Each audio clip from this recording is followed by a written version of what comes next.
what do you do when life gets super busy and you get a brand new puppy and your kids have activities and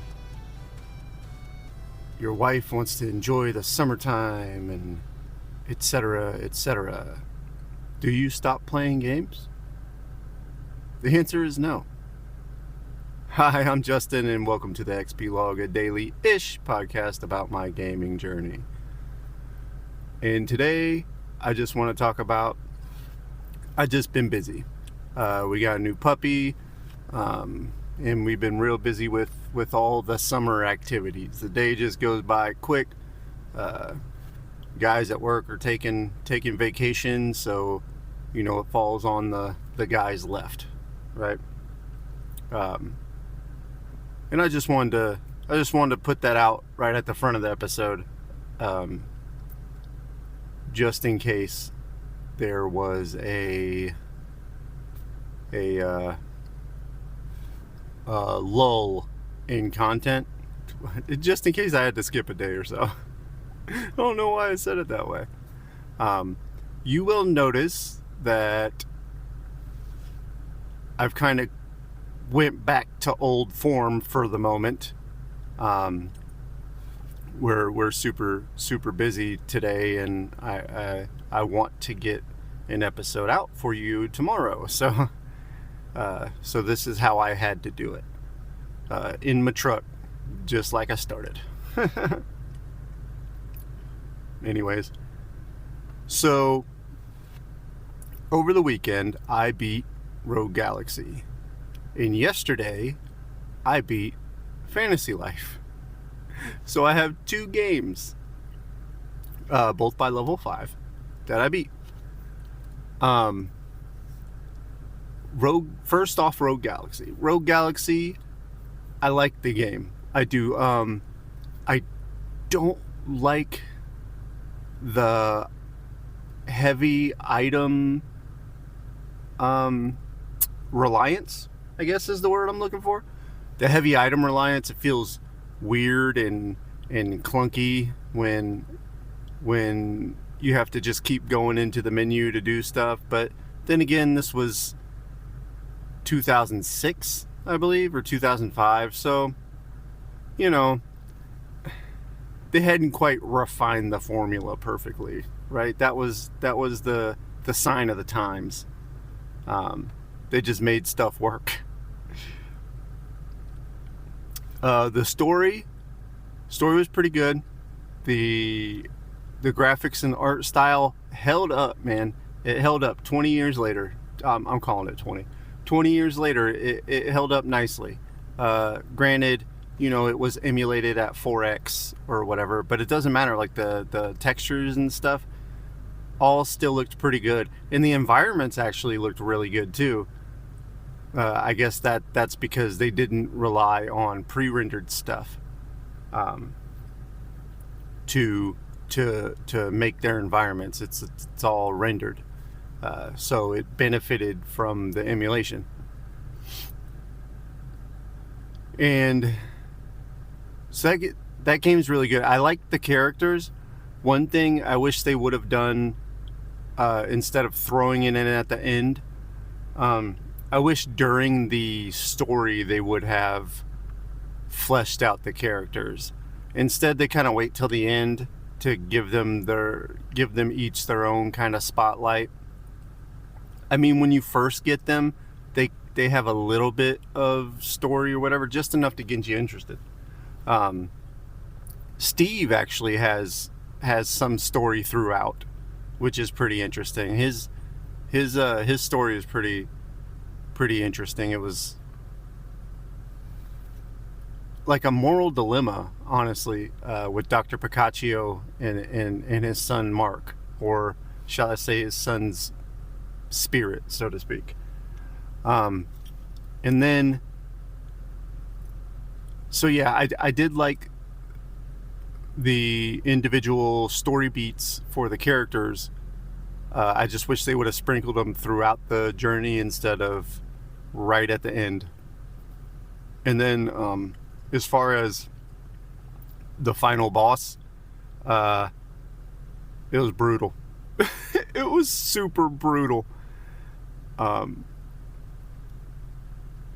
so I wanted to get my retro achievements, so I did not want to use save states. And oh my goodness gracious, it was painful. You basically have to beat a boss with each character individually. That's all I'll say. So if you're getting to the end of Rogue Galaxy, make sure everybody has all their weapons are leveled up, and you got them equipped, and you know how to use them. And you know how to use them, because yeah, if not, you're in for some pain. But I got it. The game actually doesn't wrap up super satisfyingly, which I'm getting kind of used to, because nowadays games don't really wrap up in a satisfying way.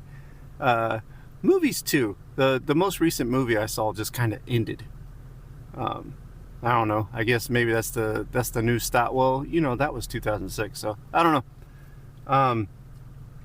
But yeah, overall, really enjoyed the game. I do like the combat. I did not do a lot of the side stuff,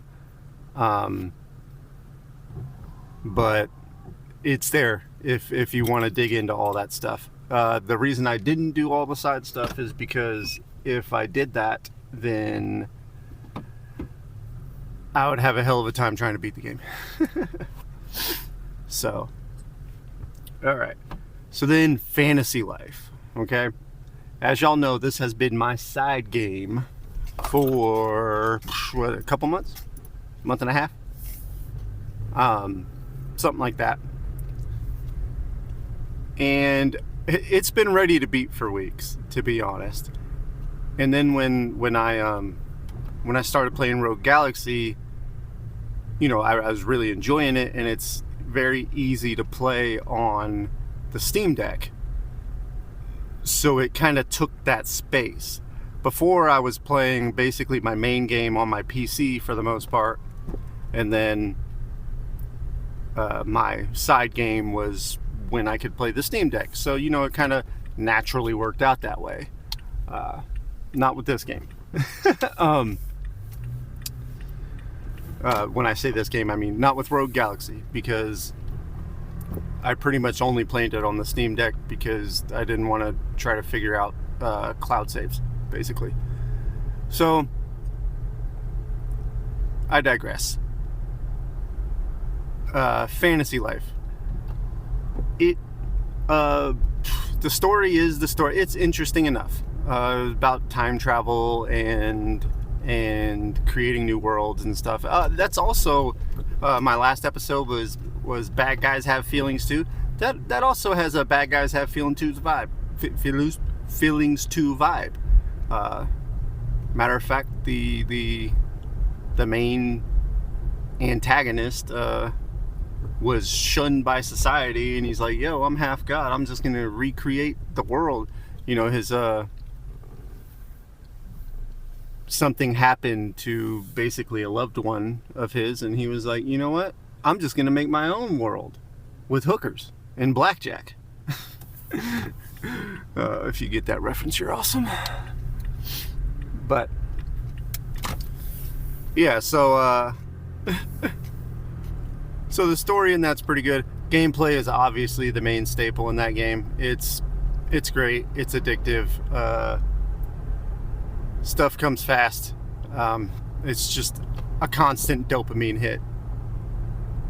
And just checking off lists, man. Like, if you like going to the grocery store with a list and just sticking to that list, or a list or two, then if you like going to multiple grocery stores and clipping coupons to get the best deals possible, all in the course of a couple hours, then you will love this game.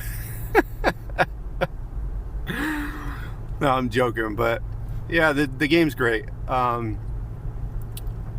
I think, at least for a little bit, it will remain my side game because, there's a lot more stuff to play after the credits roll, which is usually pretty difficult for me. That's why I was waiting to beat it.